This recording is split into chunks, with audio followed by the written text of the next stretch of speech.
हंडिया जल संयंत्र के निकट स्थित मां नर्मदा के दक्षिण तट पर पत्थरों के अंदर है यह गुप्त स्थान। इस स्थान के बारे में आसाम के महातांत्रिक 1008 श्री श्री विभूति नारायण जी जब मां नर्मदा की परिक्रमा पर दक्षिण तट पर पहुंचे तब उन्हें इस महाशक्ति मां कामाख्या के बारे में आभास हुआ। उन्होंने कई दिनों तक इस स्थान पर साधना की, तब उस स्थान पर गुरुजी ने खुलासा किया। इस संबंध में हमारे हंडिया संवाददाता बलवीर सिंह खत्री ने इस गुप्त स्थान की पड़ताल की तो उन्हें कुछ तांत्रिकों ने बताया कि संपूर्ण मध्य प्रदेश व अन्य राज्यों से भी तंत्र साधना करने के उद्देश्य से कई तांत्रिक क्षेत्र के दशहरे व अन्य अवसरों पर यहाँ पर आते हैं और अपनी तंत्र साधना पूरी होने पर मां को मछली चावल का भोग लगाकर मदिरा भी चढ़ाई जाती है। कामाख्या देवी धाम के ऊपर अष्टांग भैरव का स्थान है। बताया जाता है कि चुनाव के समय पार्टी के नेता अपनी जीत सुनिश्चित करने के लिए मां के यहां तंत्र साधना हवन करते हैं। क्षेत्र के दशहरे से पहले 9 दिनों तक मां की कठिन तपस्या कर मनचाही साधना प्राप्त की जा सकती है। कुछ ग्रामीणों ने बताया है कि ऐसे स्थान को पहुंचने के लिए कोई भी पहुंच मार्ग नहीं है, जिससे देवी भक्तों को परेशानी का सामना करना पड़ता है। यदि प्रशासन इस ओर ध्यान दे तो निश्चित ही पर्यटकों की संख्या में इजाफा हो सकता है। आप पुण्य सलीला मां नर्मदा के ये दक्षिण तट का किनारा देख रहे हैं। यहाँ पे मां कामाख्या का गुप्त स्थान है।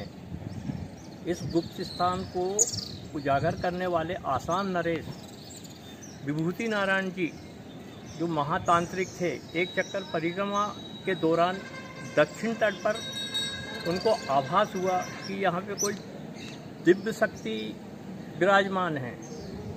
उसको लेके गुरुजी वहाँ पे ध्यान में बैठ गए और कुछ समय बाद उनको स्वप्न में मां ने इस स्थान के बारे में बताया।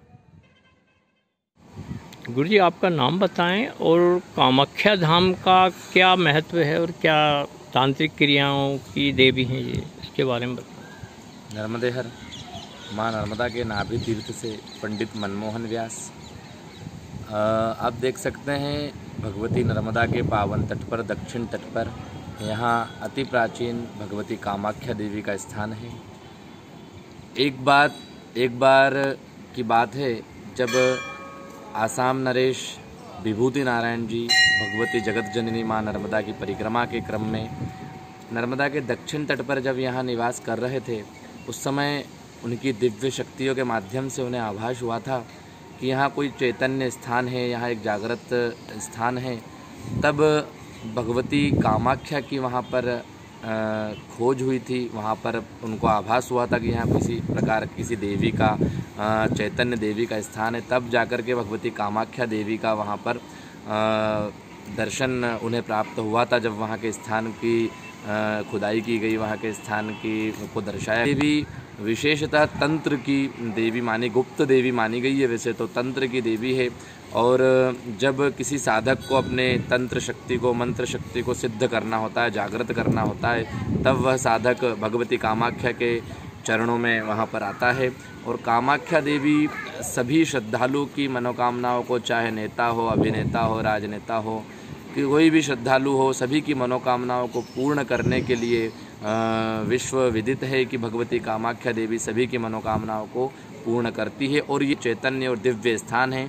मूलतः भगवती को मत्स्य और चावल का भोग लगाया जाता है और आप देख सकते हैं कि दूर यहाँ भगवती राजराजेश्वरी माँ कामाख्या के दर्शन के लिए।